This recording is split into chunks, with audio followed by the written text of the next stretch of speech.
many years from now, would you be willing to trade all the days from this day to that for one chance, just one chance, to come back here and tell our enemies that they may take our lives, but they'll never take our freedom!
And welcome to Anti-Tyranny News Radio here on UCY.TV. Thank you for joining me this evening. I'm going to be covering some topics. I got a clip here that I will be playing here in a minute about ISIS. Everything going on, including the border. And we'll be getting into that. But before we went live here, well, all day I've had streams playing from all kinds of networks. I usually have 3 to 4 streams at a time going, and I'll sometimes switch them up. Right before I came on, there was some InfoWars playing in one. I had The Blaze TV network playing in the other.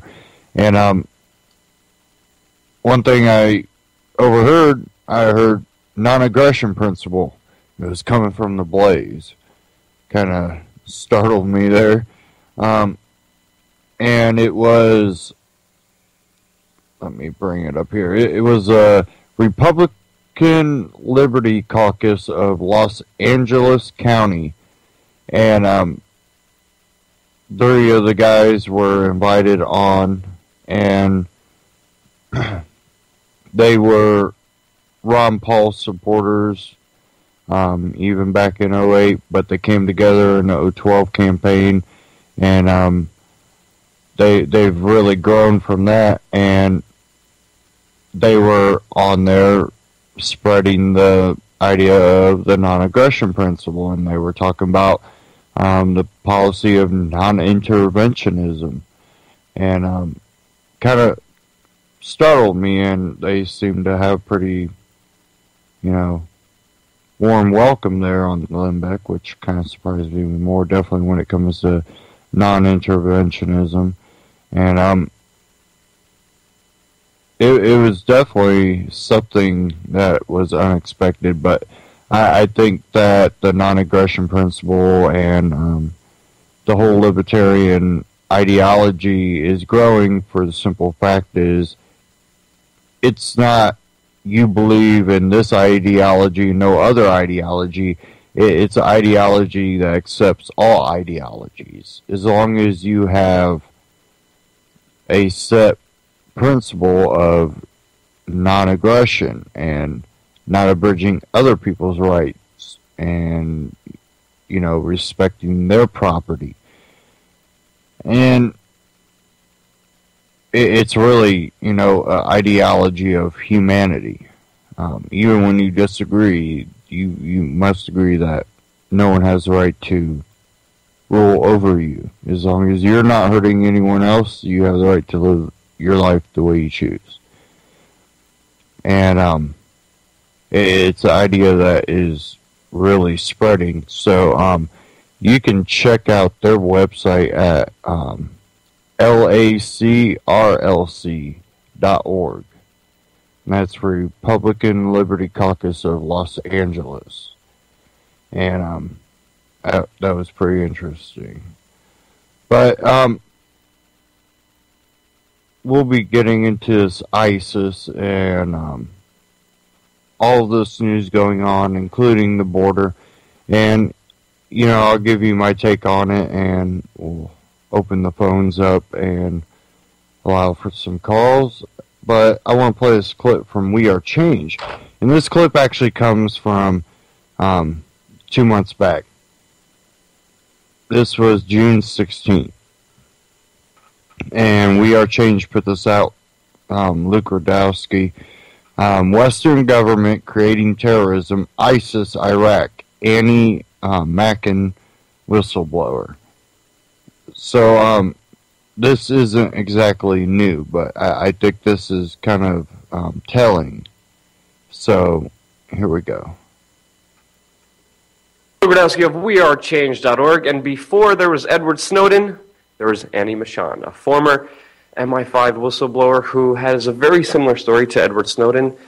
She was working for British intelligence and then went on the run and exposed a lot of important things, including the very fact that the British government, especially MI6, was hiring Al-Qaeda to overthrow an elected leader.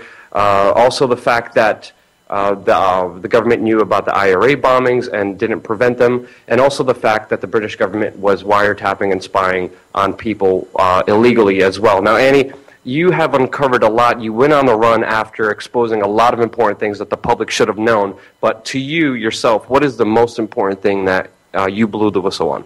Well, the reason that I and my former partner, David Shayler, quit MI5 and decided to go public was what became known as the Gaddafi assassination plot. Now, this was something we saw towards the end of our time in MI5. This was in the mid-1990s. And David, at that point, was the head of the Libyan subsection in MI5. And he was officially briefed by his counterpart in MI6, whose James Bond number was not 007, it was PT-16B.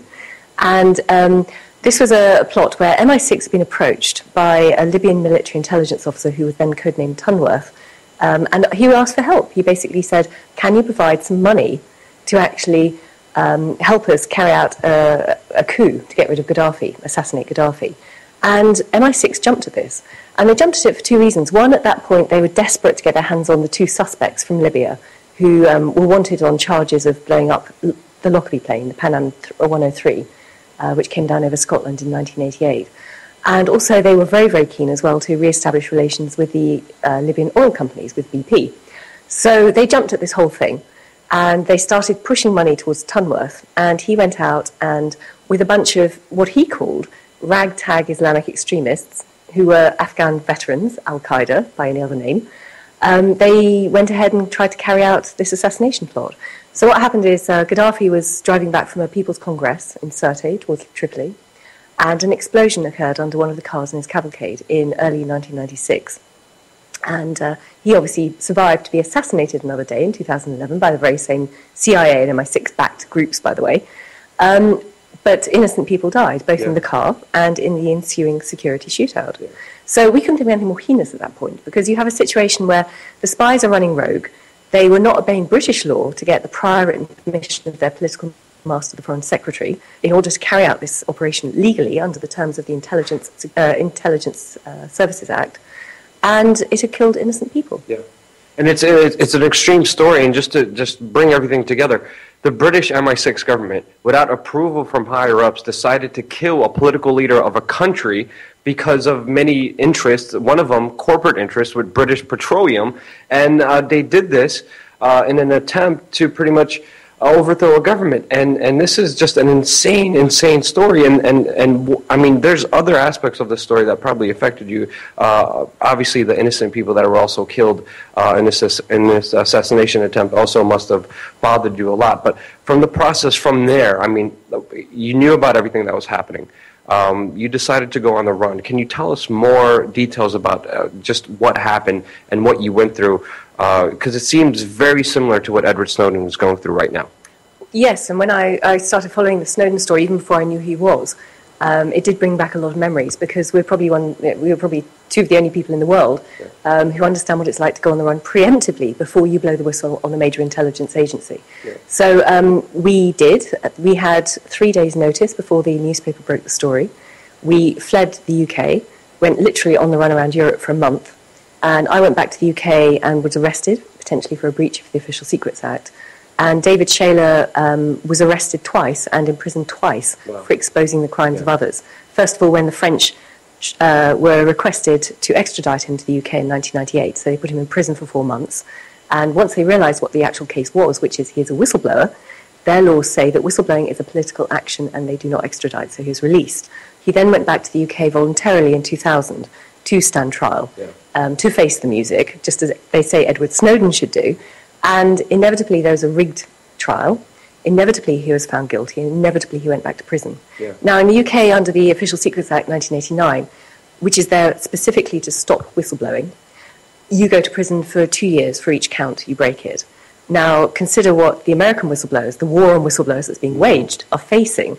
Chelsea Manning, 35 years. Thomas Drake of the NSA was threatened with 35 years. John Kiriakou, CIA, serving 3 years for exposing the fact that the CIA tortured people. And people say Edward Snowden should go back. Yeah. He needs to stay free. He needs to be able to argue the context of what he has exposed. And why on earth should someone who has taken such a brave step, knowingly risking his 35 years in prison at least, why on earth should he sacrifice his life? Why on earth are most people around the planet not supporting him, not thanking him? Because he's performed such a strong public service, exposing the global panopticon. Now, you expose something that has very important, just creates a very important outline to what's happening right now in Iraq with ISIS right now, because there's rebels that are funded by the U.S., just like in the Gaddafi case that you exposed, where they were supporting al-Qaeda, giving al-Qaeda money to overthrow governments. That situation is repeating itself time and time again, and U.S. foreign policy just seems like a huge contradiction. It's supposed to be a war on terror against al-Qaeda.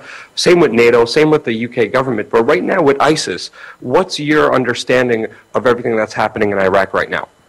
It's a situation that the US has brought upon itself and unfortunately brought down on the heads of the innocent Iraqi people. We have seen time and time again across North Africa, the Middle East and Central Asia, the US with its vassal state, the UK, interfering and trying to manipulate the outcome of oil-rich states. So, of course, what we have now in Iraq is a sort of blowback again of the inevitable actions that they took. Plus, of course, you have a situation where they create the very enemies that they say they have to fight. So we've seen that in Afghanistan with the Taliban. We saw it with the fight back against the Soviets in the 1980s. Saw it in Libya in the 1990s. We've seen it across the whole region ever since. We've seen it in Syria. What they do is they go in preemptively. They put people on the ground, CIA officers, MI6 officers, special forces from our armed forces, in order to provide support and know-how and equipment so that these so-called independent rebels can bring independent democracy to their independent countries. That is a lie. It's not the case. They are going in and subverting these states for long-term economic and strategic goals. That's what they're doing. And now, of course, we're seeing the pushback in Iraq because they go out and fund these rebels, these Islamists, whoever might try and get rid of the dictator of the day. And then those rebels have the arms, they have the know-how, they have the tech, but they have their own ideology and they will push back. So what we're seeing with ISIS is the inevitable pushback. Saddam Hussein had nothing whatsoever to do with radical Islam.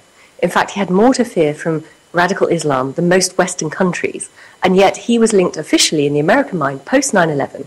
67% of the Americans believed he was behind 9/11. He was funding Islamic extremist terrorism. It was a load of rubbish. There is no way.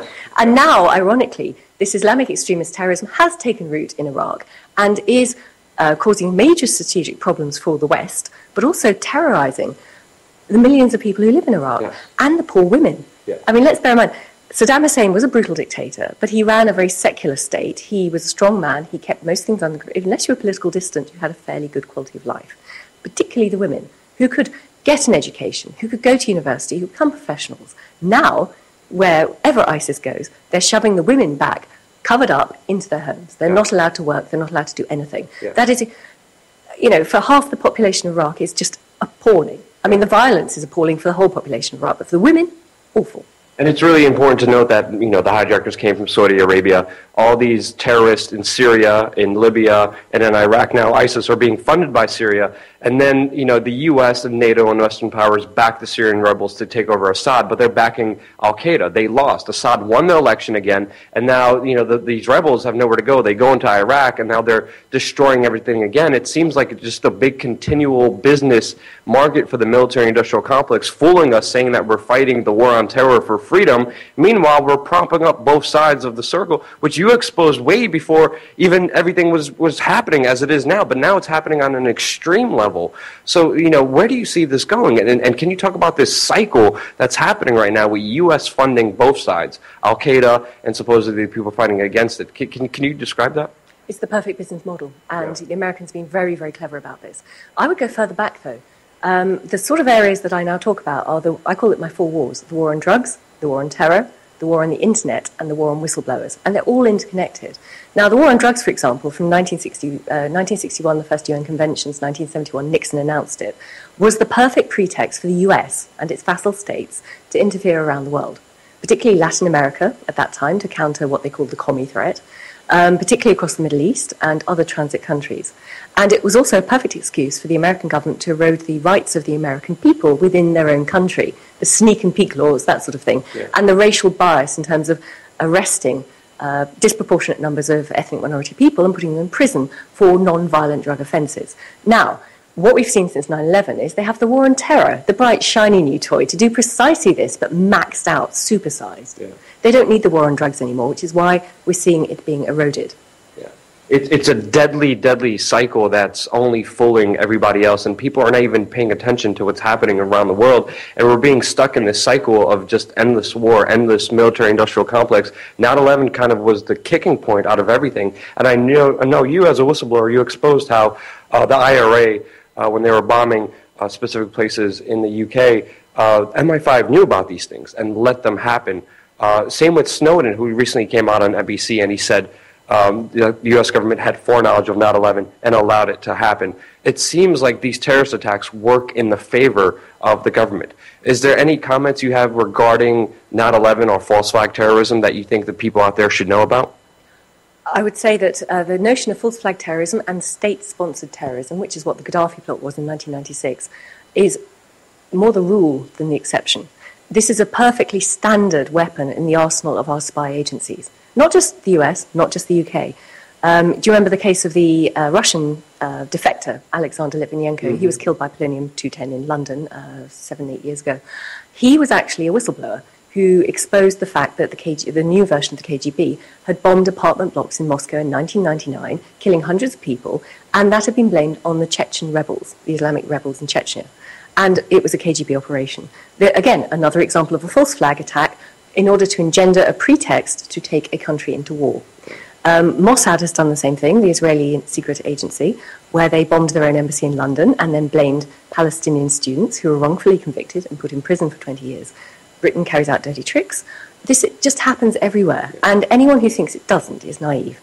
It's a deadly cycle. It's horrible to see because it affects people. Right now in Iraq, people are being butchered, murdered, executed by ISIS, and they're doing it with weapons that we paid for with our tax dollars. But the only thing that could really stop it is whistleblowers like yourself. Annie, thank you so much from the bottom of my heart for having the courage for speaking out. Is there anything else you'd like to say, or where can people also find out more information about you? Well, I have a website which is just anniemachon.ch, which is a Swiss domain name because I don't trust American domain names anymore because they can be taken down anywhere around the world under very dubious counterterrorism legislation. So if anyone's interested, they can find out more about me there. And also, if you're interested in the war on drugs, I would suggest they go to leap.cc, which is it's a global organization of law enforcement professionals who say the war on drugs has failed. And we say this, one of the key reasons, going back to the perfect business cycle, is that on the one hand, America particularly, started prohibition and enforced it on the rest of the world. Then prohibition leads to the biggest drug trade, huge drug trade, the biggest crime wave the world has ever seen, which they then have to fight. But one thing that most people don't know is that most of the recognized terrorist groups around the world are funded by the drug trade, particularly in Libya, which has fallen into anarchy and is riddled with drugs. It's one of the biggest transit countries now from Latin America into Europe, which didn't happen in Gaddafi's day. So by enforcing prohibition, by creating this illegal drug trade, we're actually funding our terrorist enemies. How better a business cycle can you build between these different wars? And they all interconnect with each other, especially with the situation in Afghanistan with the growing opium population. And the only thing really standing in the way of just exposing all this and stopping all this is really whistleblowers having the courage to stand up. So it's amazing, it's beautiful to see people like yourself who are willing to take that risk and have taken that risk and are willing to help others like Edward Snowden as well. So I thank you so much for everything you're doing, because it really is an insane situation that we're dealing with. And the only thing that could really stop it is brave people who are willing to speak out. So don't ever be afraid to use your voice. And that is We Are Change. Find We Are Change on YouTube. Check out other work from them. We've basically known that Western powers have supported these terrorist organizations when they do what they want. And they always tend to get out of control, and then they're able to use them. And I think what we really see going on, first off, you have, I think, Obama that is truly trying to execute his communist, non-colonial, anti-colonial views, and that view that he has and that hatred he has is being used. He's being used as a puppet because they know what strings to pull and how far they can take him. And it's all about the collapse, I believe.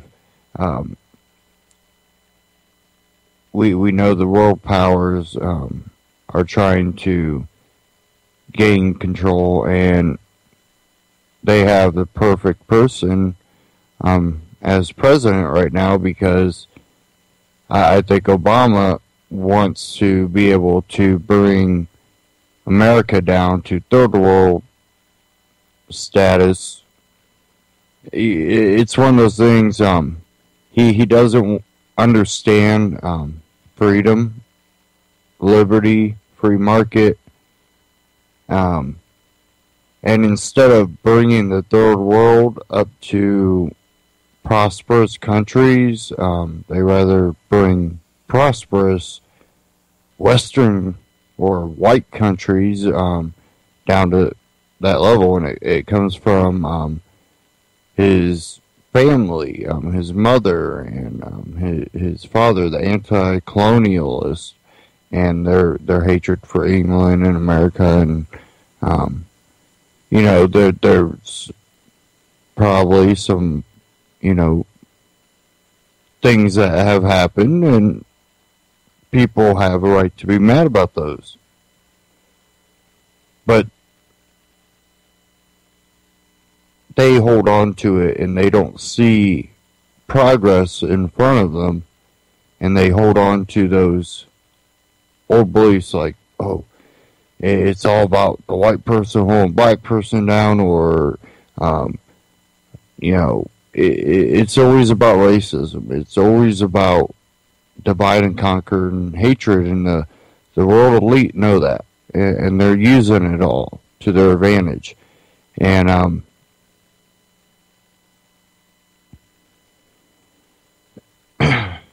I have one here. I'm debating on which one I should play here. I'm going to play this one out of Infowars.com. Border Patrol silenced on ISIS terror threat. And we know that, hey, they did say there was a terror threat possible on the southern border. And now we seem to have a problem with this. But here's the clip. I'm Joe Biggs with Infowars.com at the epicenter of the ISIS terror threat here in El Paso, Texas, on our southern borders, right across from Juarez, Mexico. Now, I'm going to give you a little recap of what's going on up until now with the ISIS threat, what we know, whether or not we know if it's a hoax or a false flag, or if it's a legitimate threat. But what we do know thus far is that Judicial Watch a few days ago came out with an article saying that they had intelligence reports saying that there was chatter about ISIS operating in Juarez. Now, we know Juarez is a hotbed for gang violence, drug cartel activity. So, it makes sense that ISIS could fit in that area well. They both like to behead people and murder people like crazy. What we now know is that there have been 11 planes possibly hijacked out of an airport in Libya. They have been taken, and they are missing at this point. So we don't know what's going on with that. So that's just something to keep in the back of your mind. We are getting ready to come up on the 13th anniversary of the 9/11 attack, so it is kind of scary knowing that there could be possibly some planes missing as well. But one of the things that I spoke to the vice president of the Border Patrol Council a couple days ago, and what he said this time to me was pretty interesting. I know a lot of you guys have heard me mention his name, Stu Harris. He's done a lot of work for me and helped me out, giving me information about the border and the illegal immigration and things of that nature. And I said, hey, I was like, we've seen this article on Judicial Watch talking about possible car bombs coming in from Juarez. Is this a threat that you guys are taking seriously? And if so, do you have any information you could pass along to me? And this is the first time he's ever said this. He goes, that's something that I cannot comment on at this time. I thought that was pretty crazy, seeing how he's been very open with information thus far. But then a few minutes later, he texted me back and he goes, I'm actually talking to our media liaison for the Border Patrol right now about that. So he hasn't said anything back to me about that, but I felt that to be a little weird. Now we know that El Paso over the weekend closed down 2 of its major gates that they use to allow people in and off base. They made vehicles subject to go through random car searches. They bring out dogs. They look for stuff like that. They bring the mirrors under the vehicles. They definitely heighten their security up. Also, the commanding general of Fort Bliss was briefed about a possible ISIS threat coming from Juarez. So with all that added up, that is a pretty legitimate thing to consider as a threat. But then again, it could be a false flag being used to take our liberties away from us. But then again, if it is a real threat and something does happen, they can also use that to take our liberties away as well. We saw how fast that can happen in Ferguson, Missouri. But stay tuned. We're going to continue bringing you reports. But also, one last thing before we get out of here. I spoke to a lady who's lived here her entire life last night, and she has taken the threats to be very seriously.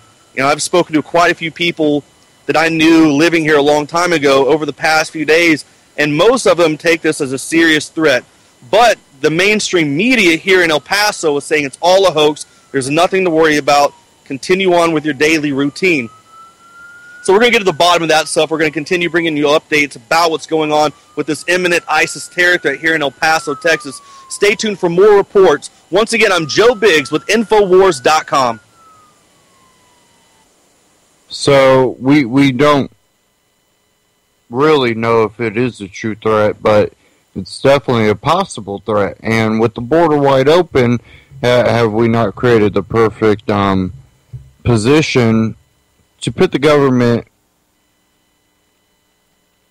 right in line to start going after liberties more? You think it's bad now. What if a major attack happened? Whether it be a false flag or there are Muslim extremists out there that do want to cause harm to America. That's not a, conspiracy theory. There are people out there that are evil in a intent, and they do want to cause harm to America. And then we know that there are false flags that happen too. But no matter what, if this happens, and with the flood of illegals, it kind of sets a precedent where they could go, well, now we need to check everybody's paper, mandatory check stops, basically a mini martial law. using local authorities in cooperation with Homeland Security. Now that's a theory. But when you have all these situations lining up where absolutely nothing is being done about them, and everything seems to be this in front of the cameras, we're tough people, but beyond that we're allowing all this to happen. And then the steps that they're taking to end any type of deportation, even though gang members and Middle Eastern people that could possibly be part of these terror groups are getting through when literature's supposedly found. Seems none of this is really being taken seriously. And it seems like it's all being done on purpose. Whether they're setting something up, meaning the powers in charge, or they're allowing for these terrorist groups to do what they do and create terror to justify them coming in. There's something being set up, and you know, when you look at, you know, Dinesh D'Souza, his Obama's America 2016, I think, yeah, and you know, the conclusion that he came to with the way of thinking and the background that Obama came from, and his deep ideology that he, you know, the anti-colonialist, and you even look at bringing our nuclear weapons down. Well, yeah, we don't like nuclear weapons being in the hands of these people, but they are. But him wanting to make sure America is not a ruling power to bring America down to the rest of the world. But it's not being done as in free market. It's being done by systematic control over everything to the point that nothing will ever be worth what it was.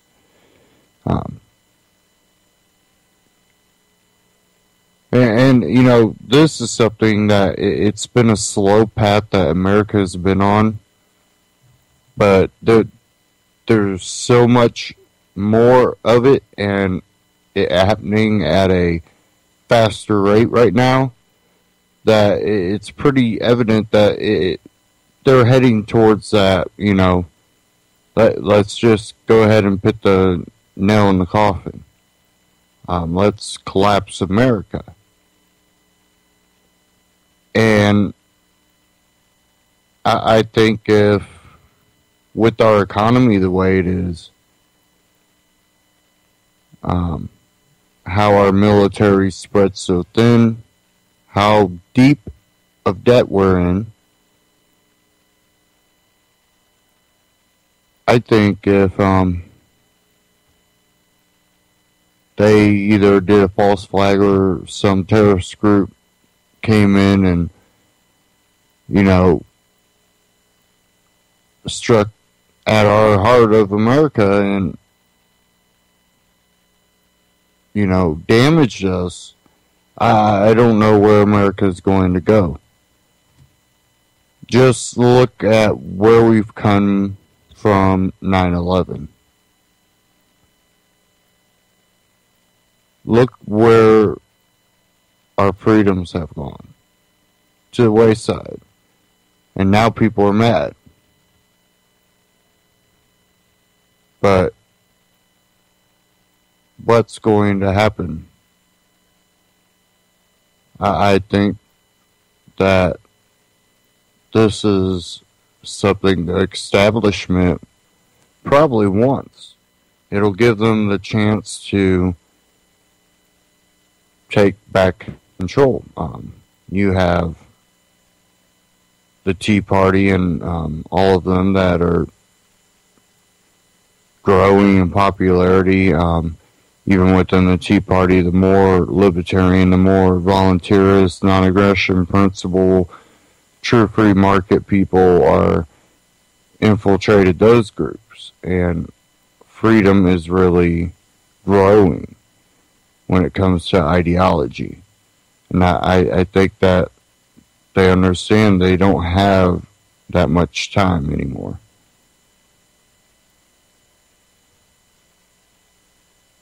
So I think they're finally just, let's buckle down and let's go for broke. Hopefully I'm wrong. But now we have 11 missing planes.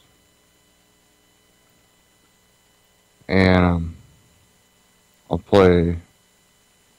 Actually, let me see if I have... I was going to play one from InfoWars because it was handy, but let me see if I can go ahead and find one from another source.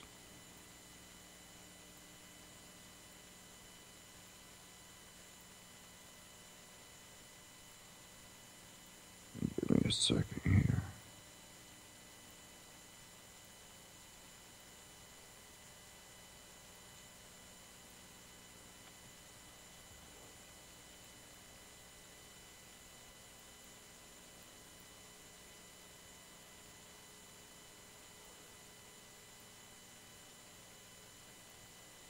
Well, I was hoping that they would have it here. It looks like we're back to the InfoWars one.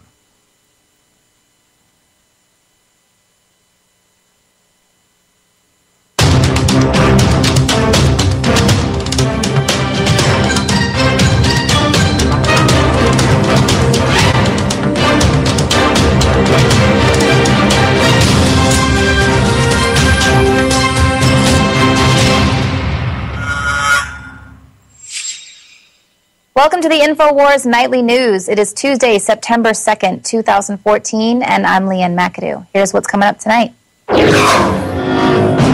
Tonight, ISIS claims beheading of another journalist. Then, the border is wide open as a terror attack is imminent. And the secrets behind the celebrity sex hack. That's next on the InfoWars Nightly News. All you had to do was get into the cloud, search by their names, find their account. Okay, let me see if I can skip forward in this.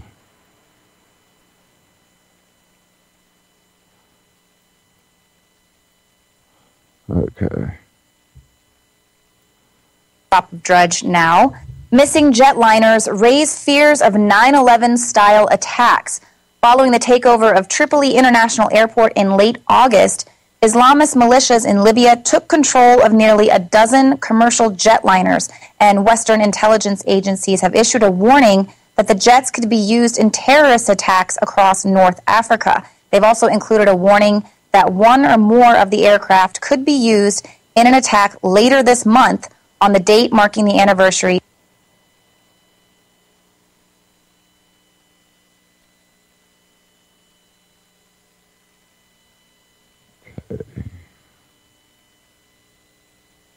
Excuse me here.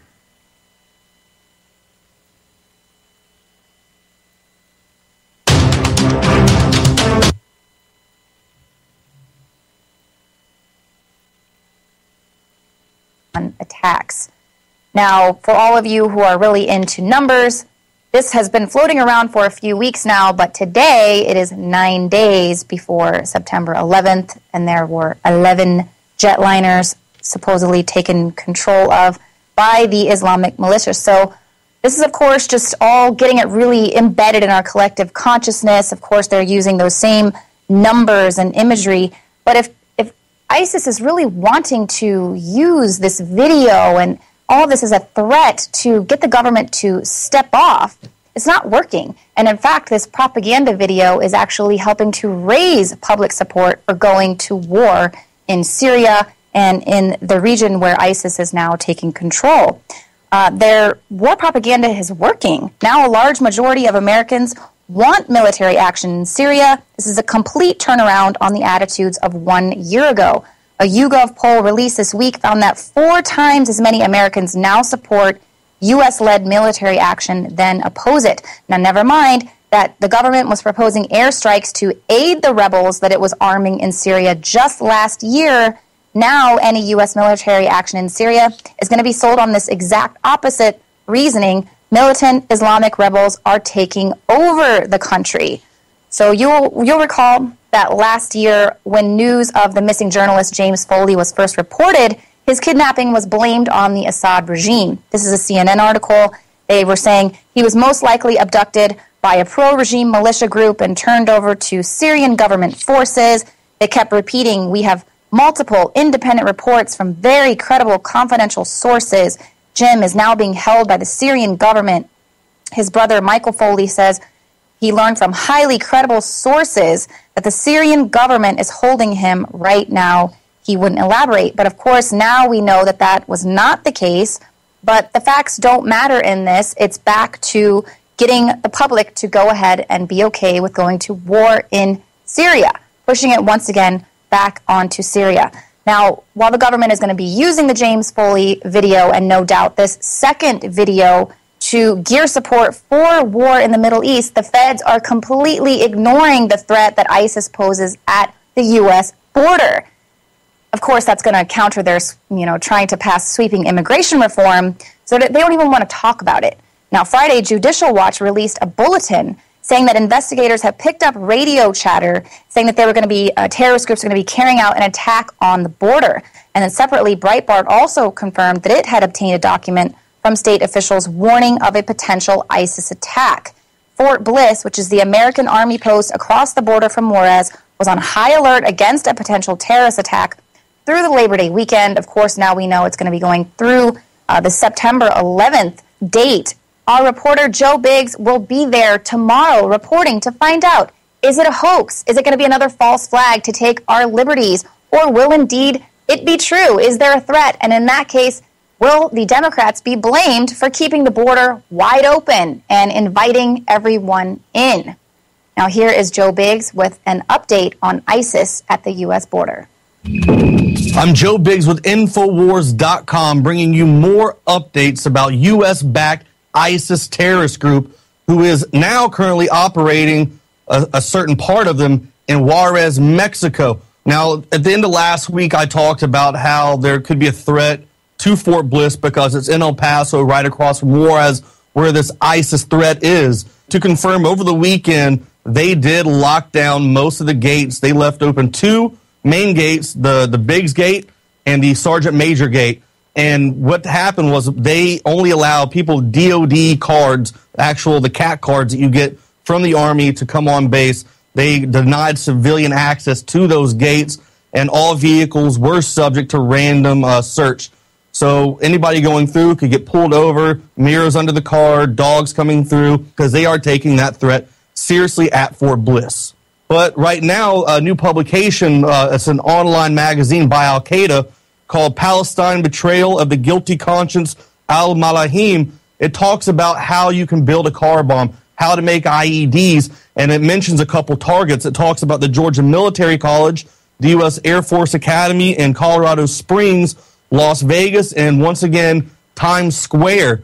So these guys aren't playing around. They are really being active. They're trying to get on American soil and start hitting targets. It's a big threat. But the biggest thing to remember, though, is, like I've said before, this is a U.S.-backed terrorist group.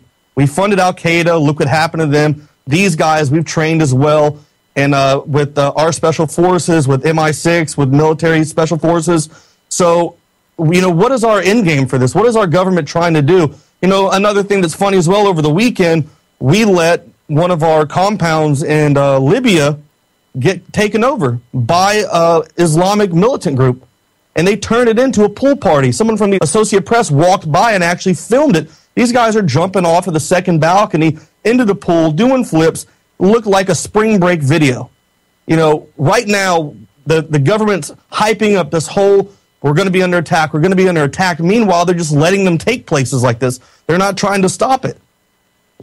Our borders are left wide open. Who's going to stop them from coming in when we have all the people pulled away who are supposed to protect it? What is the government trying to do with this? But stay tuned. Over the time, we're going to continue bringing you updates as they happen. I'm going to head to El Paso and see what's going on with the situation down there with ISIS and the threat at our southern borders. Once again, I'm Joe Biggs with Infowars.com. City of Austin tap water versus filtered City of Austin tap water. I can taste dirt and. Okay. Now, when you look at it, no matter how this happens, they are setting the stage for it. They are allowing it to happen. They have put everything in place, including our financial state as a country and our natural resources as leverage. And it seems that we have a lot of people that are actually aware, but they don't seem to understand how to work through it and around it.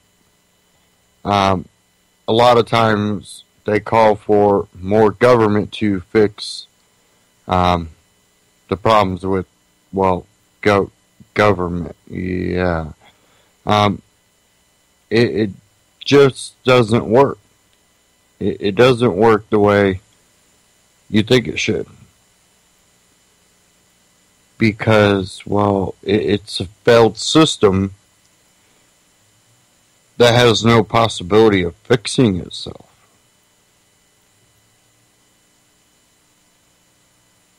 You can't ask the wolf to cough the chicken back up whole and put it back in its place where it can lay eggs.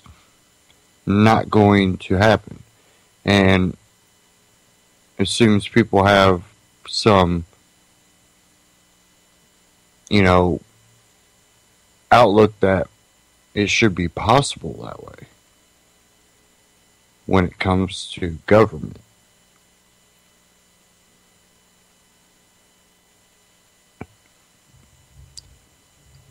That's what's allowed us to go so far into debt.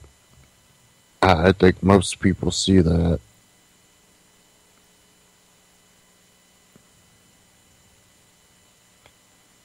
And if something happens,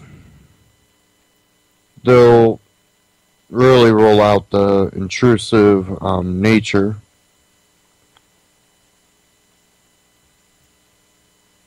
You think the TSA at the airports or bus stations or train stations are bad.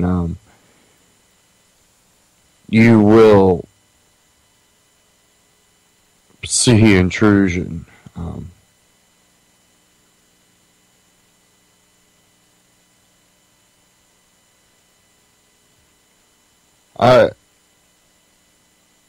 I think that us being involved in all this is really one of the main things that has put us in more danger than we normally would be at. If we were only battling with our own government about what's right and wrong, instead we are facing actual danger from overseas due to what our government has done over there while they attack us. You get groped at the airport, but the border is wide open for actual violent people to come over. You know, it's one of those things that makes absolutely no sense.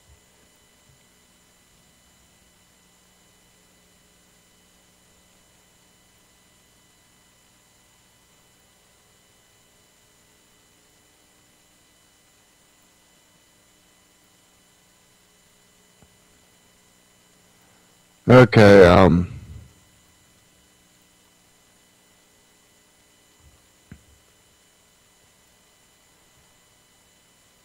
I have one here.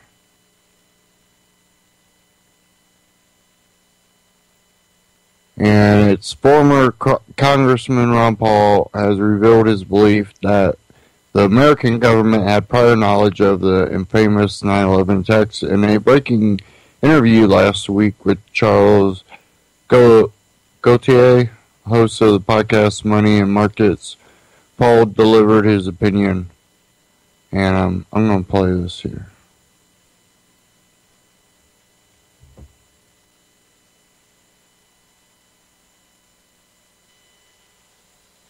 Mr. Paul,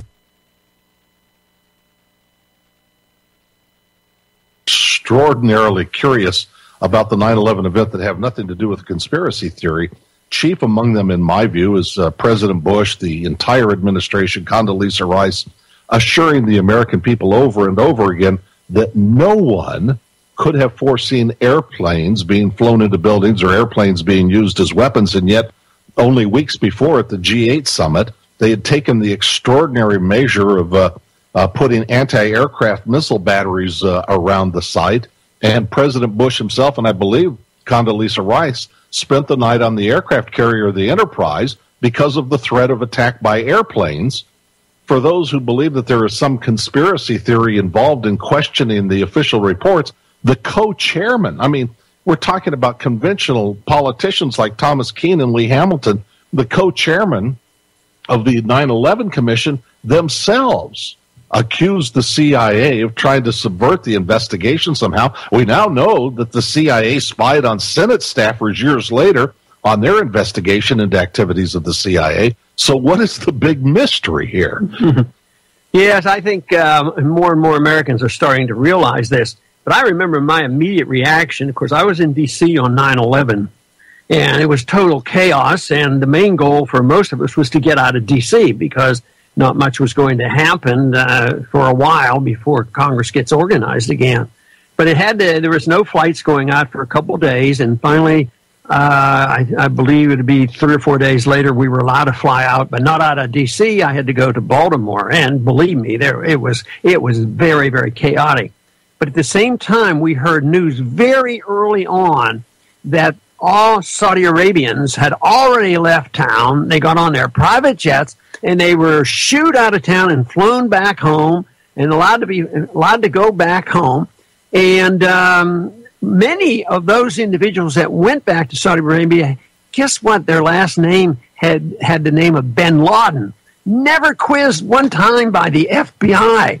And I think that although that very secret part of the report that the members of Congress can read but not exposed, there's been hints. And matter of fact, I even think that Hamilton or somebody else on the commission mentioned that one of the big issues is Saudi Arabia, and try to get in compensation and believing that there's material in there that protected Saudi Arabia.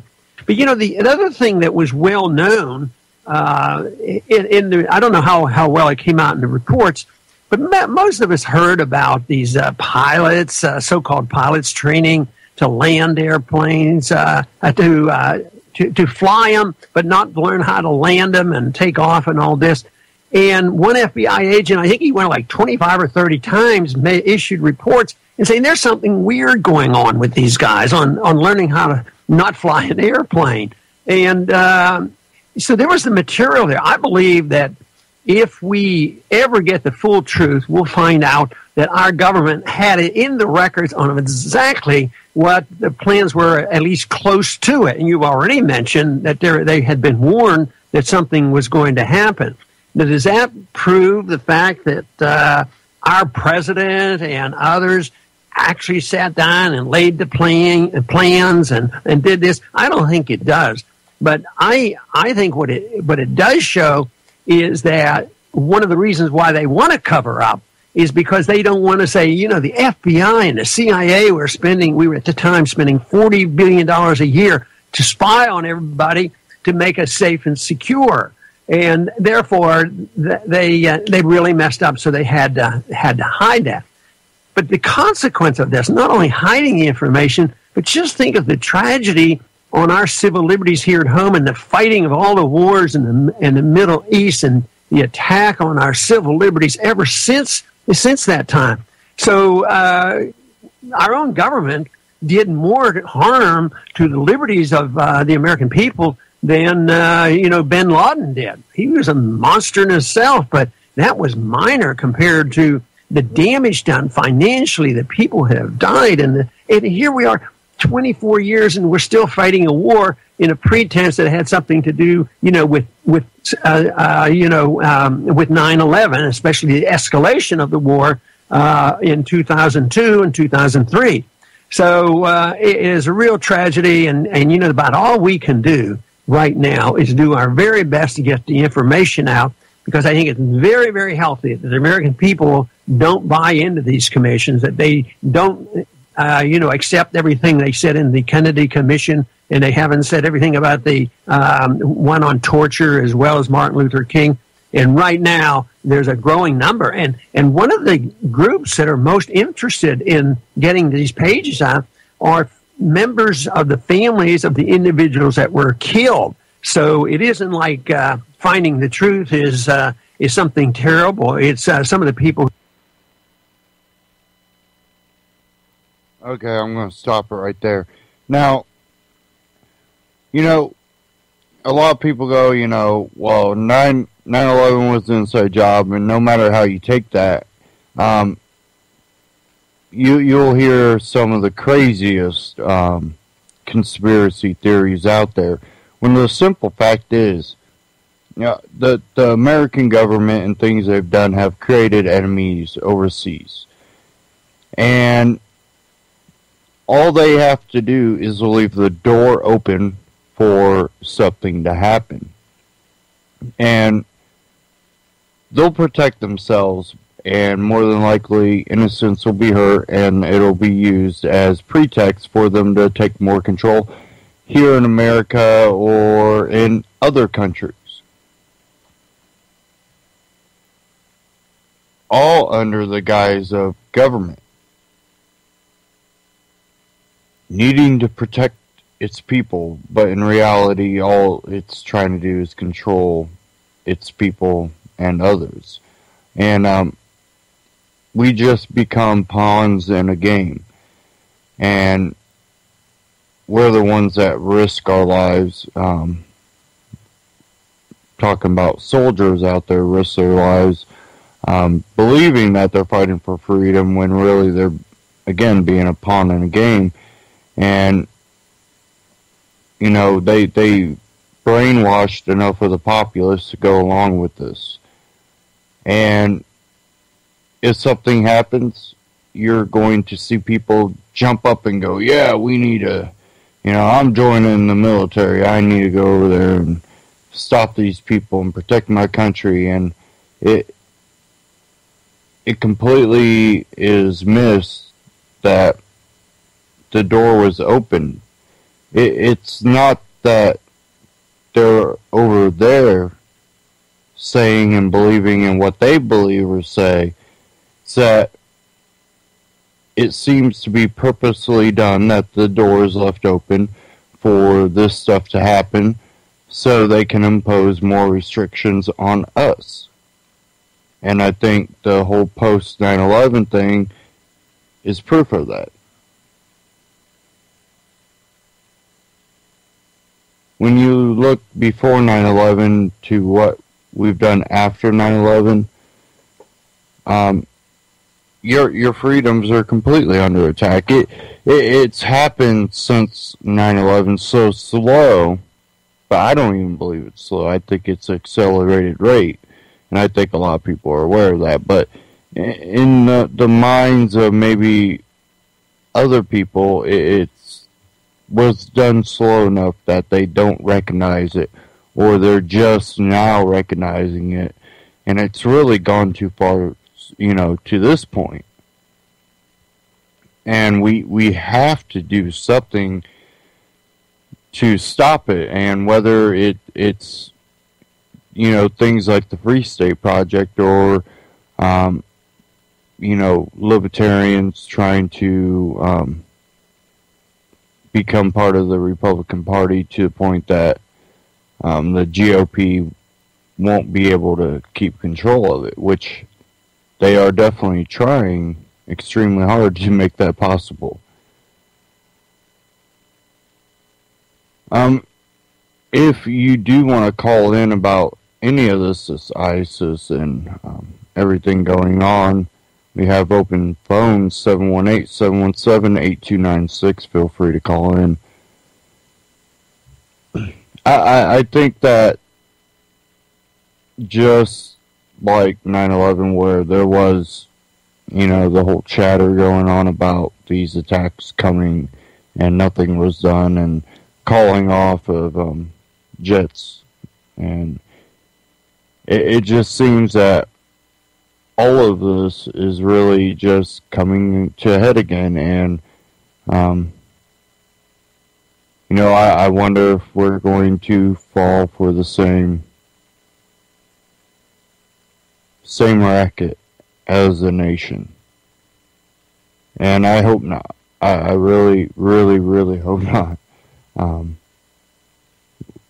We're definitely kind of tiptoeing around with our liberties, how it is, and if the nation buys into the whole patriotic go to war for your country type thing, without all the clear enemies being pointed out, I think we definitely will fail.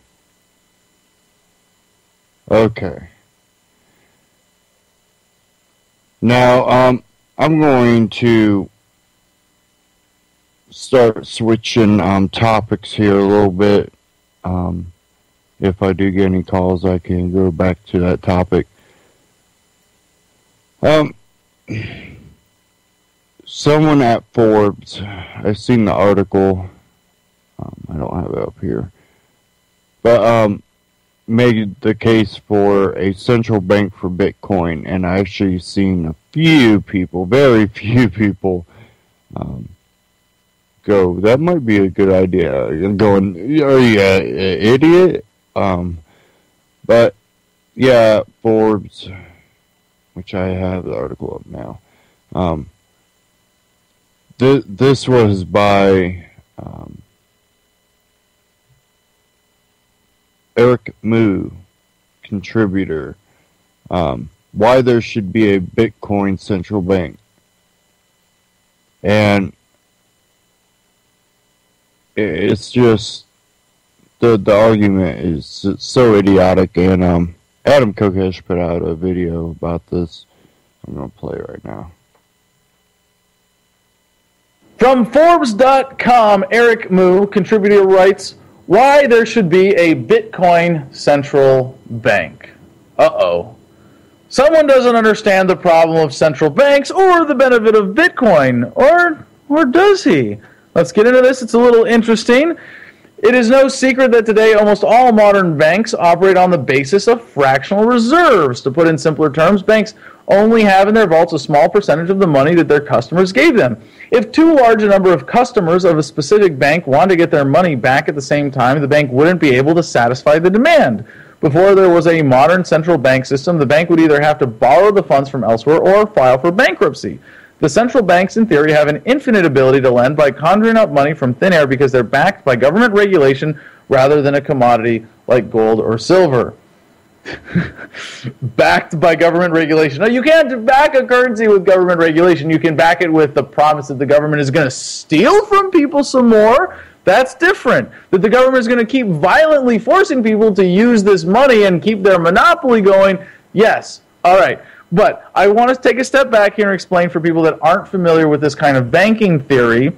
Yeah, we're going to have fun tonight about fractional reserve banking and why it's hypothetically fine, but there's a problem with it when you introduce this central bank idea and the backstop to it. Now, people like to explain this theory as coming from the goldsmiths who had in their vault a certain amount of gold, and you could come and give them your gold, and they would hold it for you in safekeeping, and they would give you a certificate for it. And then people would trade these gold certificates because it was easier than trading physical gold. Makes sense, right?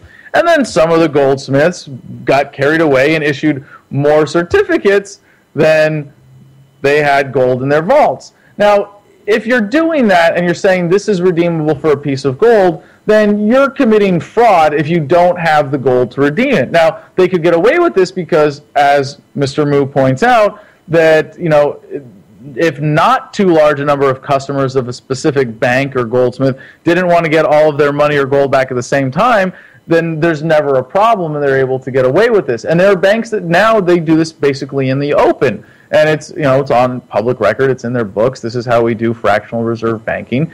And it's important to point out that a lot of libertarians rail against the Federal Reserve System and don't really understand that most of the money that is created in the system is not created by the Federal Reserve, and at least not directly, but is created by this idea of fractional reserve lending. And the reserve rates are extremely low under American banking regulations. And the reason banks are able to get away with this is because they have the central bank, as he points out, backing them up.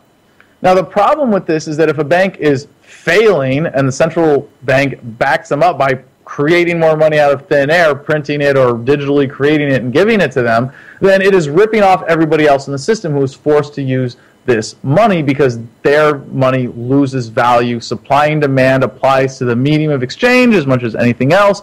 You have more dollars out in the economy, in the market, chasing the same number of scarce goods and services, then the prices are going to go up. That's inflation. It is literally the inflating of the money supply. It's not price inflation. Price inflation is a consequence of monetary inflation, which is really the core ripoff of the system. More money is created by banks that goes into the hands of bankers, that goes to their power, and everybody else, especially those on fixed incomes or hourly wages, we lose out. So the Bitcoin world doesn't have a central bank, and this fact actually appeals to some of its supporters with libertarian inclinations. Now, if I may, just as an aside, Mr. Moo here, what is a libertarian inclination? Well, to understand that, you have to understand what libertarian means. And if, like I, you believe that libertarian means belief in freedom, and you understand that freedom is based on self-ownership, you, as a free, beautiful, independent human being, own yourself, that is therefore morally wrong to use force or coercion against you,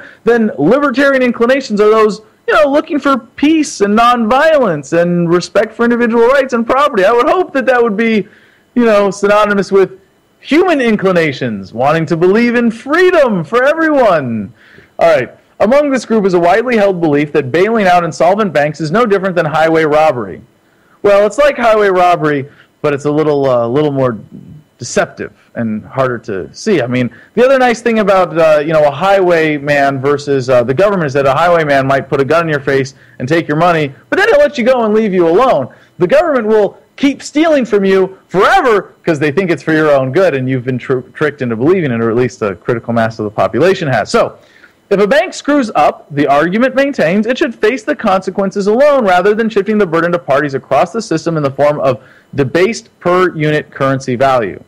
Per-unit currency value, that is, more currency is created, the average value of the currency, the purchasing power of that dollar goes down. So back to the goldsmith analogy, this is like if all the goldsmiths worked for the king, And one goldsmith issued a bunch of certificates, and then a bunch of his customers came and tried to redeem them at the same time. And he said, "Oh, crap, I don't have enough gold. I'm sorry." What would happen if there wasn't a king? He would go out of business. He would be ridiculed. He would be sued. He would be held accountable for the money that he owes people that he had essentially, created in the fraud of creating extra certificates.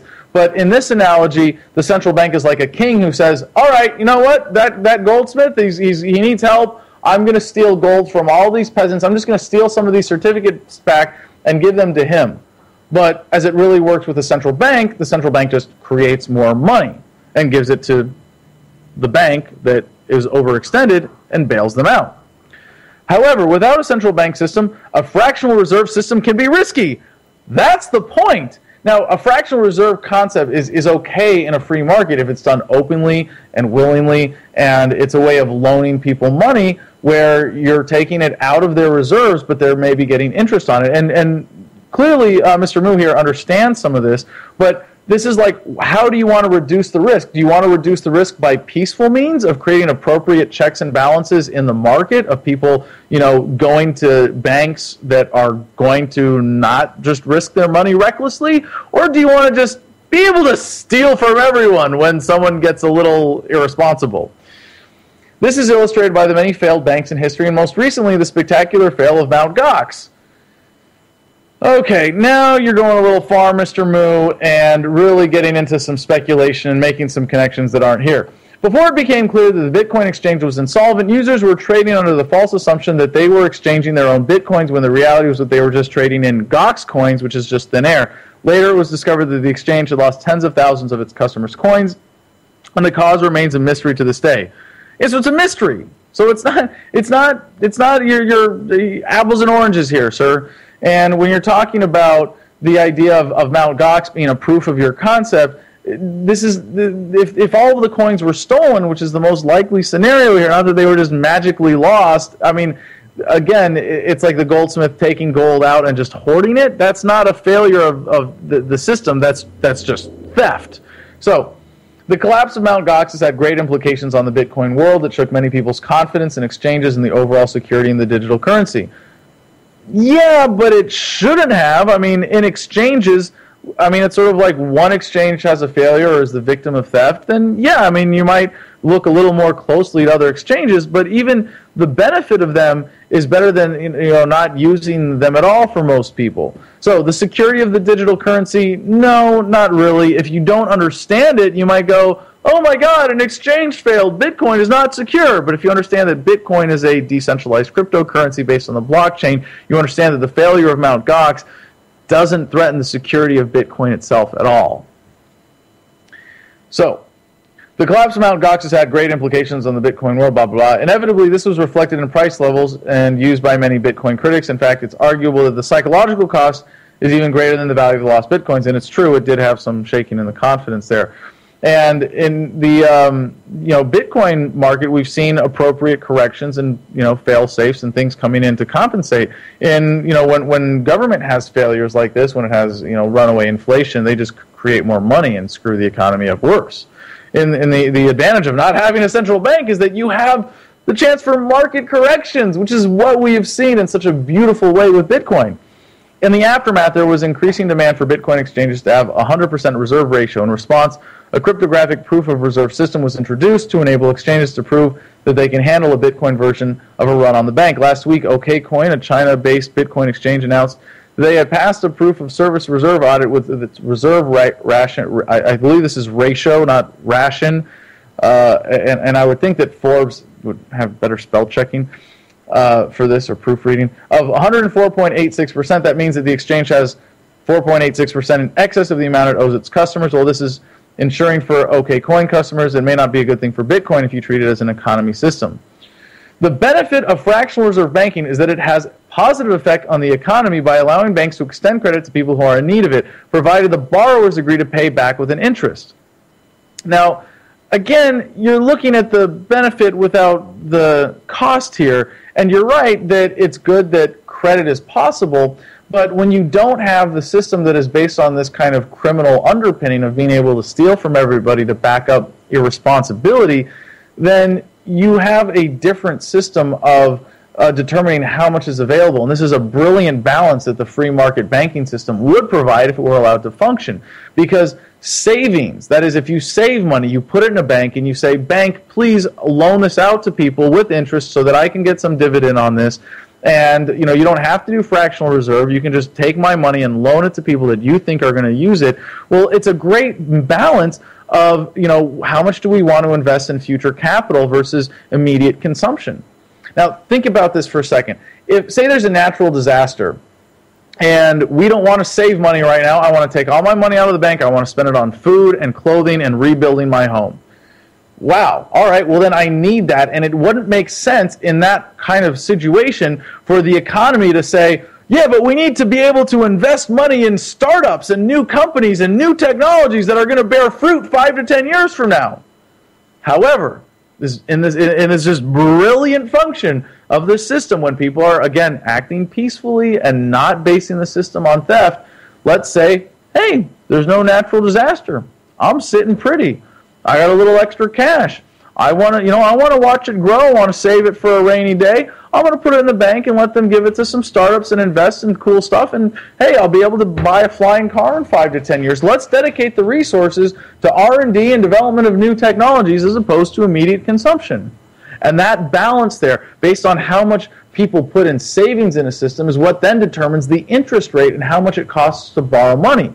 So if banks don't have a lot of money in reserves and savings, then there's not a lot of money that's available for a borrower to borrow for a startup. And it's sending them the signal like, hey, the interest rate's going to be really high, therefore you shouldn't borrow that much money. Maybe you should focus on more immediate needs for people. And if people put a lot of savings into the system, then the interest rate comes down because a lot of people are putting their money in the bank saying, please invest this, and then the bank is looking for investment opportunities, and startups are encouraged, and further technology development is encouraged. And so the interest rate is not set by some arbitrary central authority. It's set by this natural balance of market forces of how much people want to save versus spend now. See how beautiful that is? Yeah. Banking theory can be fun. All right. So a good solution for the problem at hand would be for the entire industry to agree to a certain reserve ratio, say 80%. This would cap the maximum risk while giving the exchanges certain flexibility to engage in lending activity. One obvious benefit will be speeding up the circulation and increasing liquidity. Given that not all users have the same risk tolerance, they should be allowed to either opt for a zero interest but full reserve account or a fractional reserve but interest-bearing one. Okay, so he gets the difference that you can have zero interest, full reserve account. But if you're talking about Bitcoin, you don't need that. You just hold your own Bitcoins in your wallet. They sit there and they appreciate as more people buy into the system. Duh. If you want to have a system where your Bitcoins are loaned out, you can do that. That's already built into the system. You don't need to impose this artificial concept of a central bank on the Bitcoin system. That's the brilliance of it, is that it has bypassed all of this old thinking that's based on the racket of a central reserve bank or central bank backing up all of these overextended fractional reserve systems. An exchange with 80% reserve should be well equipped to handle most except the most extreme situations. In case the worst case scenario strikes, there should be a central bank-like institution to step in, with the purpose being allowing customers of the exchange to at least recoup a significant portion of their investment. Now, I hate to break it to you, but again, this is something that the market already provides for. But it's not going to be from a central bank-like institution. It's just called insurance. This is not to say that the exchanges would go unpunished despite their screw-ups. On the contrary, they should be punished severely and justly, depending on the gravity of their wrongdoings. The penalties can be a fine or getting delisted from the list of recommended exchanges. All this should be decided by a penal, again, really, Forbes? Thank you. Penalty, perhaps, that is fully representative of the incumbent exchanges as well as users, although the Bitcoin central bank can't create an infinite amount of Bitcoins like the U.S. Federal Reserve.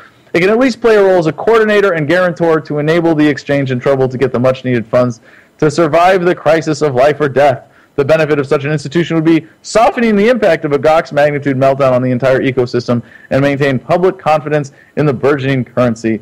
And Mr. Moo, Eric Moo, I really do appreciate you writing about this and getting an article that is maybe not well, but thoroughly thought out about Bitcoin onto Forbes. But I think as we see the Bitcoin market develop, the benefit is going to be that it is going to find this kind of stability, and in fact it already is, in this emerging Bitcoin economy without the perils of a central bank and the great ripoff that it represents. And that's why so many libertarians like myself are driving this new economy forward, and I hope you would take the time to understand that. Adam Kokesh on YouTube, and you know that's one thing. You know, why I gravitate towards Bitcoin as a good thing. Does it have its flaws? Yes. Could there be more flaws that come out that might have a negative outlook for Bitcoin? Possibly. That is why I always urge that you never put all your eggs in one basket, and you be very diverse where you hold your wealth. That way you always have that exit plan, that ability to exit. You know, Bitcoin has proven to be a powerful tool, though. Definitely when they are trying to basically make it harder for you to get your wealth out of the country. You know, what have I talked about in past weeks, even bringing up going back to Ron Paul, back when he was running, both times really, he just talked about it. And it's the whole border, building a fence, building a wall. In the end, it'll be used against us, why that might be a bad idea. And I think that's being proven right now. You know, the anti-colonialism that Obama represents is that our wealth was gained off the back of everyone else. That's third world. Which part of it can be true. There are instances where that has been the case. But the groups that he tends to side with are the ones that become the anti-white, the anti-colonialism, that kick everybody out, kind of like Kenya, and really never do get a chance to develop because then they're ruled by radicals. And we also see that going on over in the Middle East. And we basically started seeing that with Ukraine.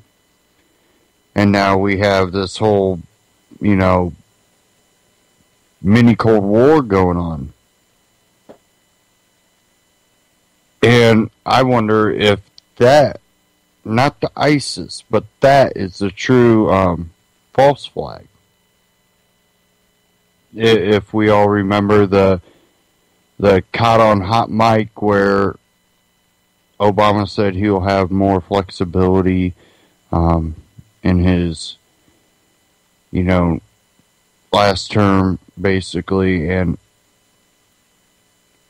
well, are they setting the precedent to allow Russia to get bigger because of the threat of Europe or the West?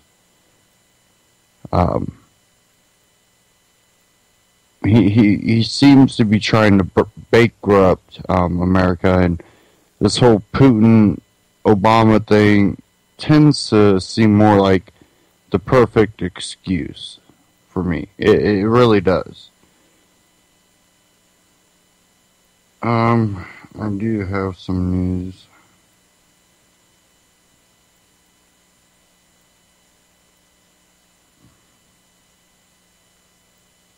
If I can find it here.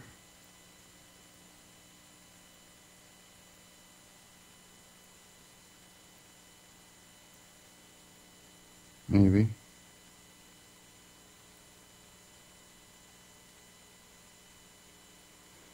Okay. What we have here is one out of Reuters. U.S. allies to stage exercises in West Ukraine as battles rage in East. It says here, as fighting between the Army and Russian-backed rebels rages in eastern Ukraine. Preparations are underway near its western border for a joint military exercise this month, with more than 1,000 troops from the United States and its allies. The decision to go ahead with the rapid Trident exercise September 16th through 26th is seen as a sign of the commitment of NATO states to support non-NATO member Ukraine while stopping well short of military intervention in the conflict. The annual exercise to take place in the Yavoriv training center near Ukraine's border with Poland was initially scheduled for July, but was put back because early planning was disrupted by the crisis in the eastern part of the country. And it goes on to say that they're still planning to do it. But that at the same time, Russia, again come from Reuters out of the UK, Russia's strategic nuclear forces to hold major exercise this month. Moscow Reuters, the forces responsible for Russia's strategic nuclear arsenal will conduct major exercises this month involving more than 4,000 soldiers, the defense ministry said on Wednesday, in the latest sign of rising tension with NATO over the Ukraine crisis. In an announcement a day before the start of a NATO summit in Wales, RIA news agency quoted the ministry as saying the exercise would take place in Altai in south-central Russia and would also include around 400 technical units and extensive use of air power. The agency quoted Dmitry Andreev, a major in the strategic rocket forces, as saying troops would practice countering irregular units and high-precision weapons and conducting combat missions in conditions of active radio electronic jamming and intensive enemy actions in areas of troop deployment. He said enemy forces would be represented in the exercise by Spetsnaz, Special Forces units. Supersonic MiG-31 fighter interceptors and Su-24 MR reconnaissance aircraft would take part. Andreev said, saying the scale of air power involved was unprecedented for exercises of this kind. And it goes on to say that both Russia and NATO has stepped up military maneuvers. And this all plays into America really being open to outside threats because we are truly fighting on all fronts. Our government is and the people are. A lot of people are like, I don't know the true facts about what's going on over in Ukraine, and I really don't want to be involved in this. I don't have 100% proof that Russia is being the aggressors in this situation. I might think they might be. I might have my own conclusion, but I don't have 100% proof. I see a lot of propaganda coming from both sides, and none of it's telling the absolute truth, and I'm trying to figure out what that is, and I don't want to be involved in this, really.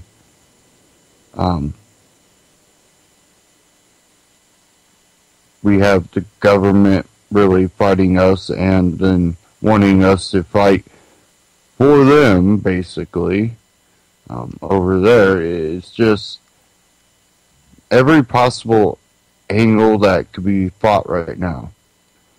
Whether it be issues here within America, foreign policies, and our civil liberties, our natural rights as human beings being lost. We truly are in a world war, in a way. but it's one of those unseens right now. You're not seeing what is going on in the whole scale, that if something's not done, that this will lead to a type of world war. And who will be the enemy? Well, let's look at history. Germany was definitely considered one of the major enemies, along with Japan, but Germany.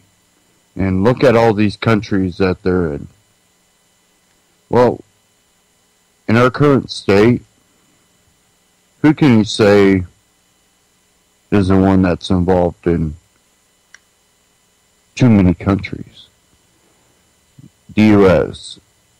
and NATO, UN, basically the Western powers. We have become our own enemy. And that's true in our own lives here in America and worldwide. We've become our own enemy. Everything that humanity fights against is what we're becoming.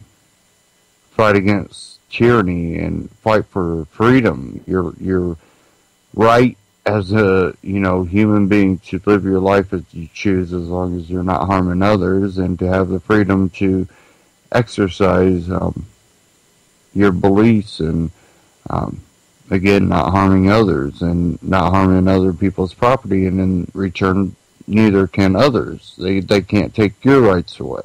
They can't harm you. And we are completely opposite of that. And that's why a quarter of the world's population is locked up in cages, resides in America. The other 75% is spread throughout all the other countries.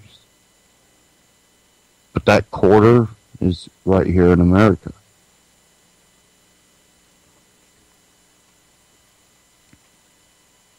We have to move back towards what liberty and freedom are. And that's when we start not policing the world, but policing our own lives and being that model of what a free society should look like. Not that everybody believes in the same thing, everybody has the same culture. It's the beauty and the diversity. You know, how many people out there love to, I want Mexican food, or I want, another South American dish, or I want Chinese or Asian food, or, I want Italian food. We love the diversity in our, the foods that have come from all these different cultures. That diversity is beautiful because you get to experience so much, and you get to make your own decisions, come to your own conclusions, find your own faith. And it really gets down to the individual being able to be free in mind, thought, and, person. And that's what sparks creativity and exploration. That is what has pushed humanity to a lot of the technology and creations we have today. The problem is we're allowing that to now fall into the hands of people that really have an evil intent.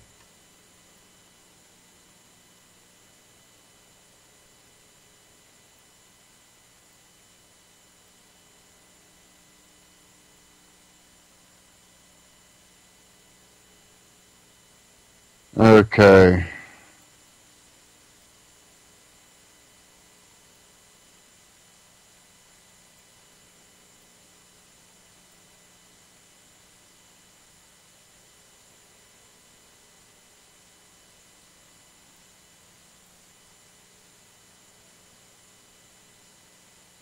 I'm trying to queue up this clip here.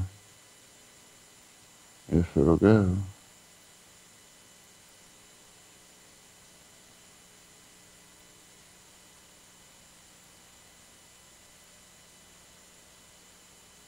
Now, talking about freedoms, this one out of Next News Network, researchers debate weed on wheels. And, you know, I'm a pro-choice type person when it comes to that. You know, what you do with your body is your choice. And I believe that wholeheartedly. I don't think it really comes down to, you know, whether the person was on weed or on alcohol. It's what they do. They wrecked. They created you know, they induced harm to someone because either they were drunk or they were too tired to drive or they were not paying attention and texting while they were driving. No matter what it is, if they commit a crime or do something and it was preventable, that's where it falls in. And but this out Next News Network, researchers debate weed on wheels. So I'm going to cue this up here.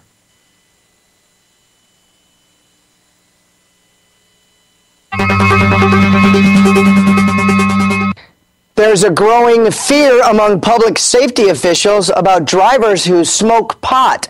Authorities in Washington are reviewing research about the drug's effect on drivers now that it's been legalized in their state.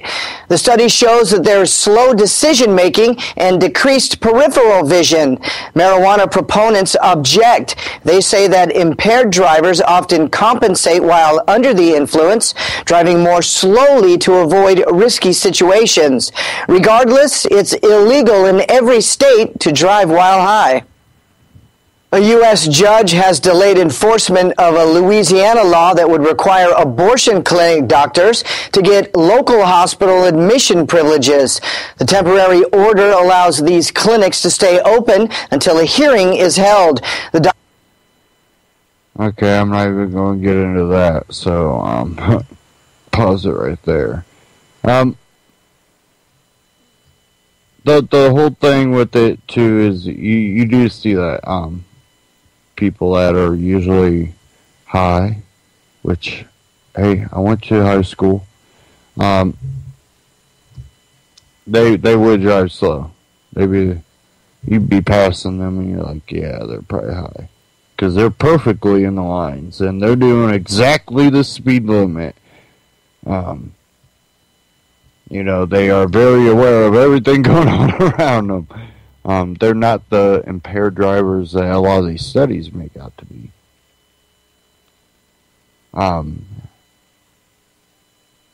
I definitely don't see the impaired part that you would see in a drunk driver or even someone texting. I think that would be more threatening there. Just, you know, arguments and, of course, studies that are probably paid for by groups to prove that it's bad. You don't tend to see studies that are to prove the truth. A study that basically proves that it's bad or proves that it's right.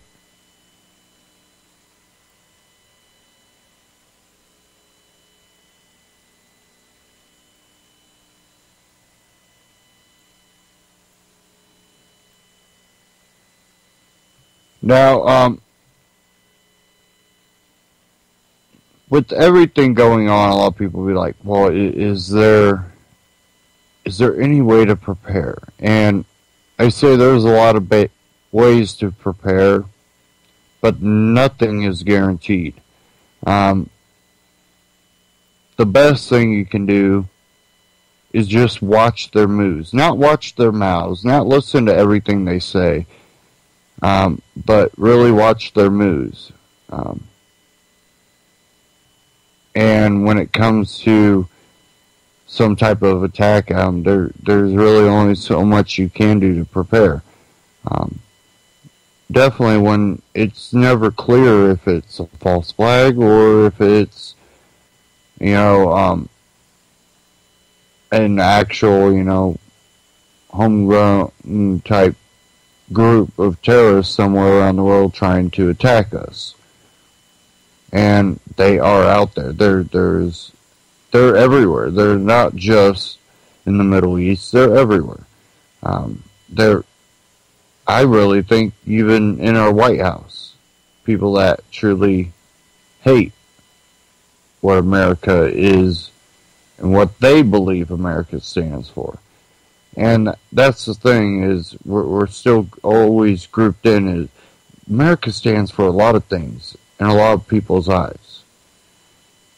But I think one thing it should always represent is freedom. And if everyone in America and around the world just can represent freedom and understand the free individual human being and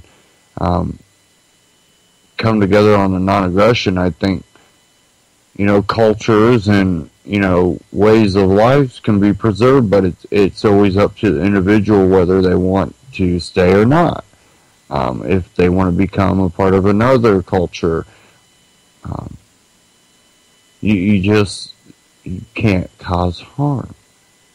And it seems like that's just so distant to a lot of people that they feel the need to push their way of thinking or their way of living onto others. And we just know that does not work. It does not work.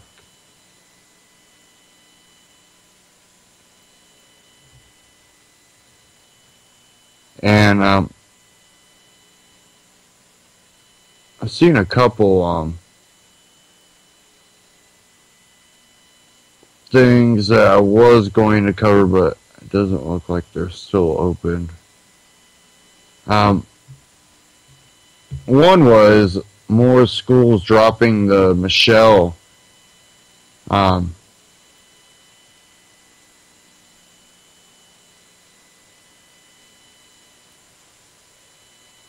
the Michelle lunch program, the food advice, and they're actually dropping it because kids aren't eating it. They're just not eating it. And that's a good thing that maybe that can be brought back to a local level where the food program will actually be controlled where the parents will have a say.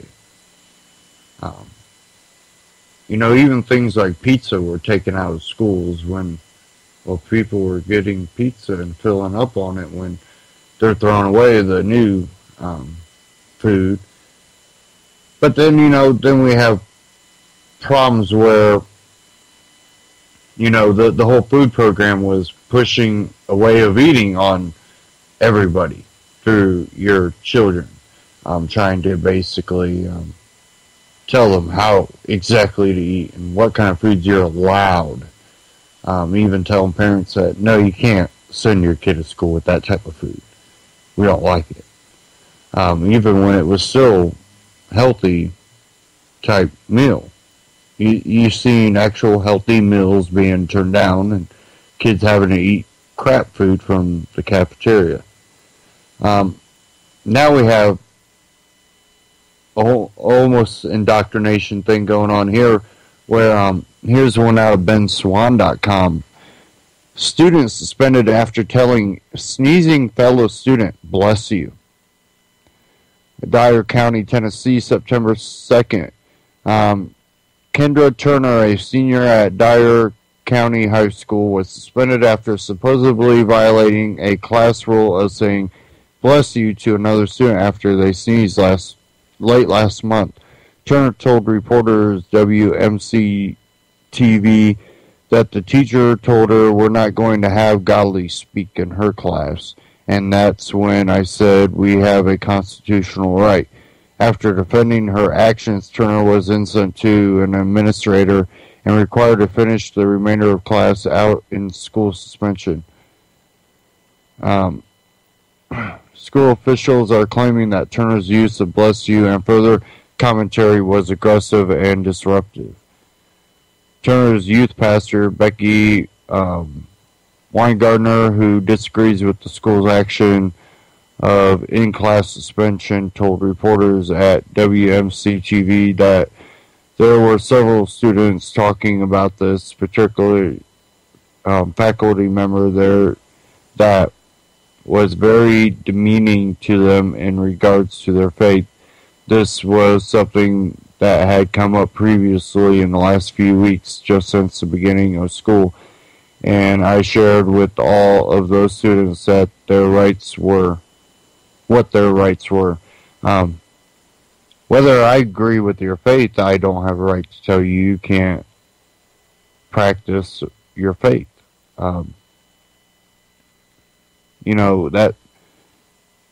That becomes the hatred. It's not saying, well, Christians talking about their faith are preaching basically hate because they believe in their faith. No, they're just talking about their faith. You don't have to believe with them. But you shouldn't attack them. Now, I'm not going to say you don't have a right to free speech saying that, I don't believe in that. There could be a, charged debate. And I don't think either side is, wrong to debate their beliefs. I think it's when it becomes attacking and aggression that, when it gets out of hand like that, that's where the problem sets in. And when you have a teacher and an authority situation, and you align that with the administration also agreeing, I think that they're using their force and their authority over these people. Talking about the students. A lot of times I hate getting in any type of religious debates because it really starts coming down to straw man arguments, and I don't want to be fighting about things that if I have a disagreement,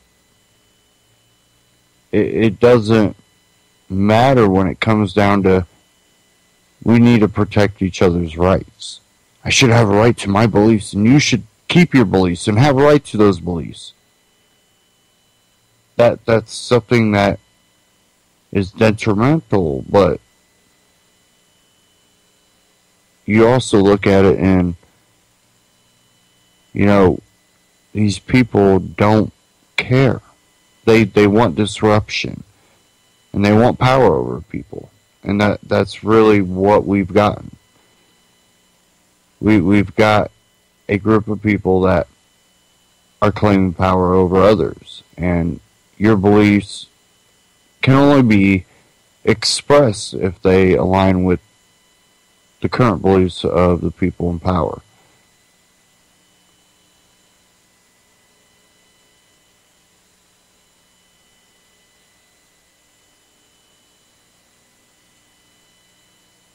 And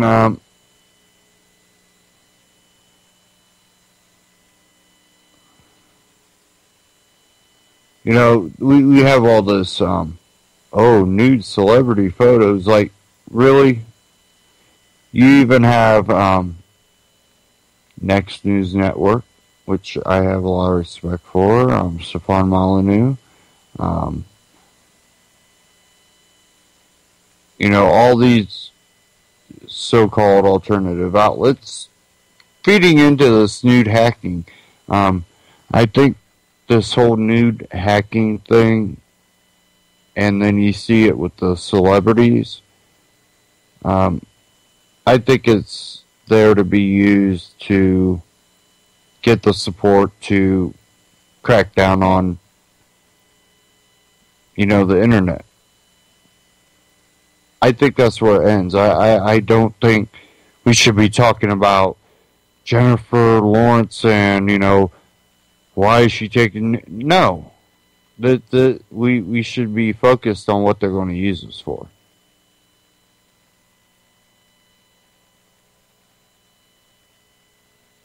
That's where we need to look at it.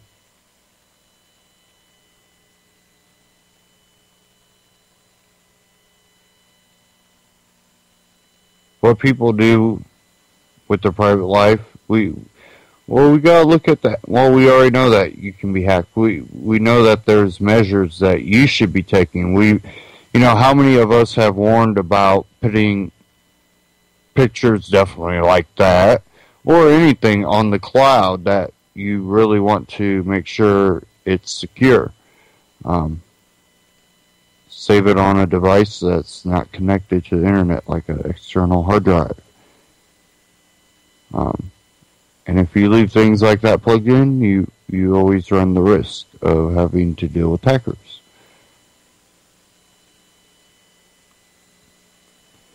But you see it being really truly made of the whole talk thing is really about the nudity in the pictures, not the hacking or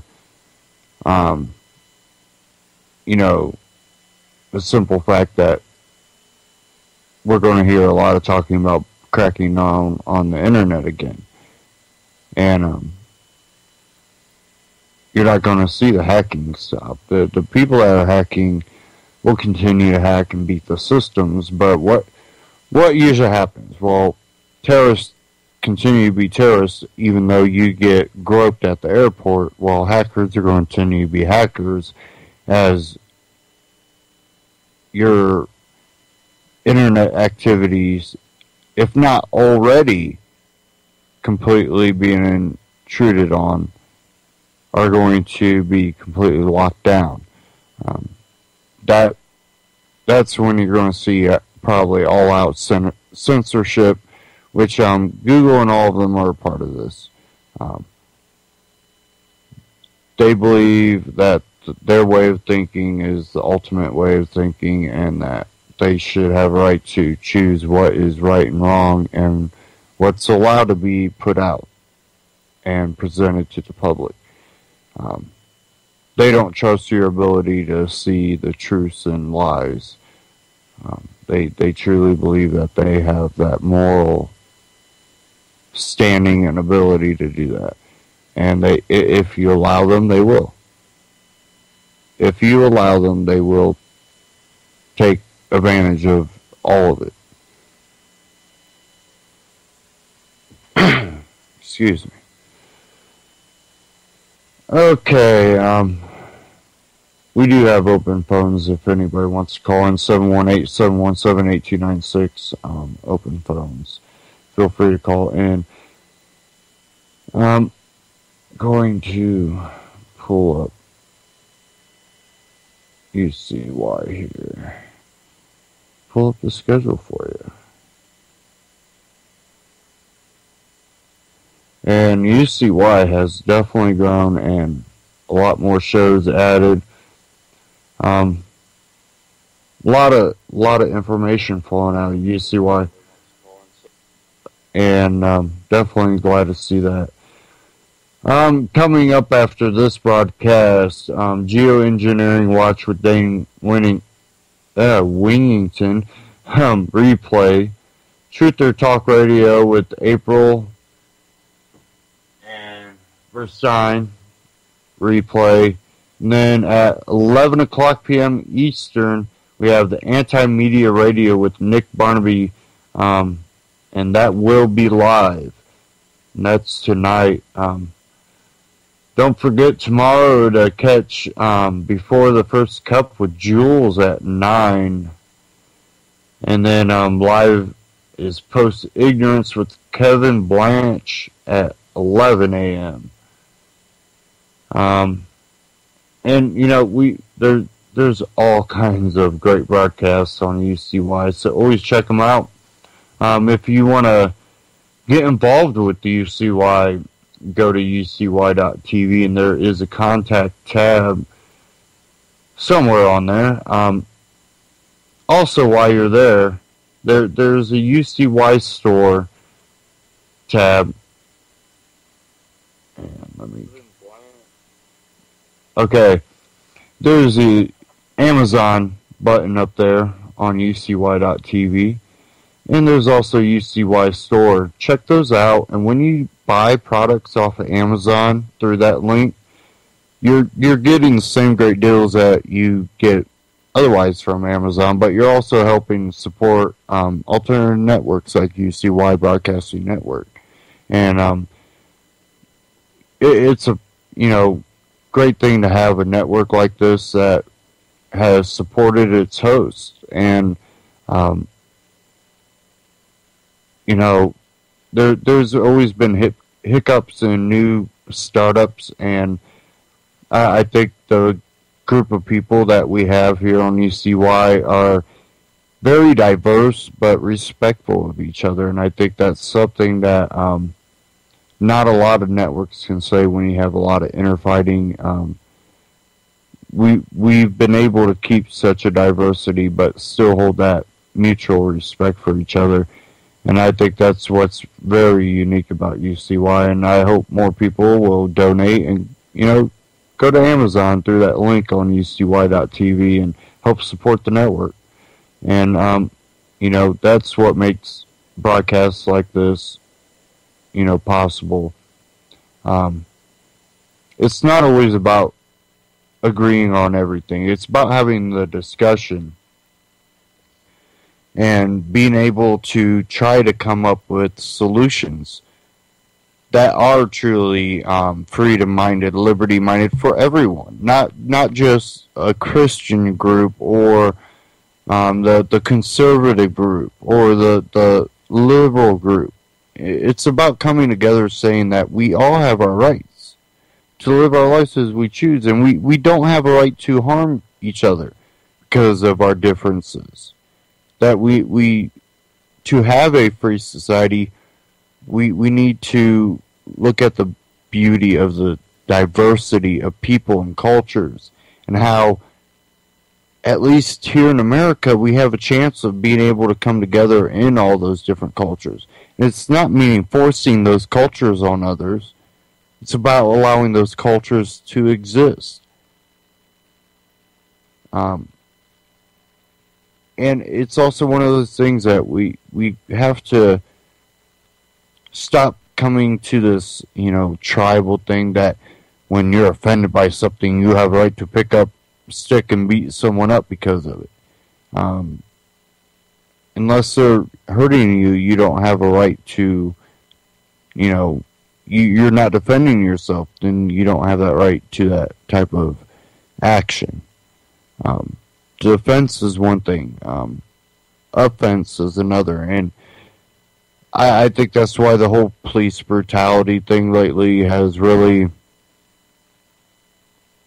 been more mainstream with the people, is because it's something that has been growing, and it's real evident that, these people are the ones that are being aggressive towards people. That you driving down the road, well, we had a call about a suspect that was white driving a black car. Pull that person over, and we'll rip them out of the car and point guns at them. And, this whole swatting thing that you see on the internet, which there's talk about, this kid that was involved in calling one of these swatting things in on a gamer, was going to be tried as a domestic terrorist or something. And when you look at this, and you see that they're trying to take the blame out just on this kid, but you're swatting people over someone calling in something false. You don't investigate at all any further until you just flashbang, kick down a door, whatever. it's getting out of control, and we have to not only talk about the non-aggression principle with the regular person, but even law enforcement, because they need to understand what they're doing and how it's going to negatively affect their jobs. Take care, and I'll see you this Friday. Stay tuned here on ECY.TV.